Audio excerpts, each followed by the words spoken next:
What's your phone personality?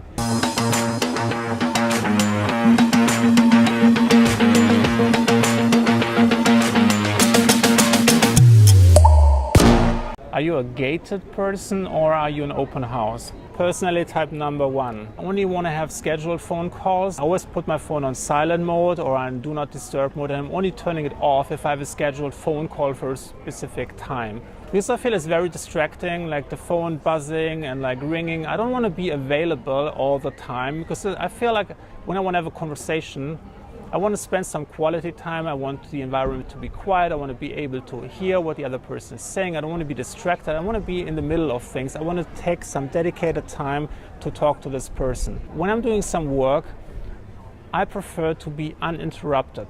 I'm sitting down. I can write a 2,000-word article in an hour's time. I don't want to be interrupted by some random call that is disrupting my flow of words, my flow state, and then is asking me some random question. I don't like to be available. So that's why I'm like super gated about my phone. Schedule in advance, like someone has to send me like an email or like a text message, direct messages, and we have to agree on a specific date and time.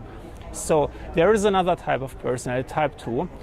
Those are the open house people. They basically say like, call me anytime. They put their phone number on the website, on their LinkedIn profile, everywhere. They want to get you to call them whenever you want.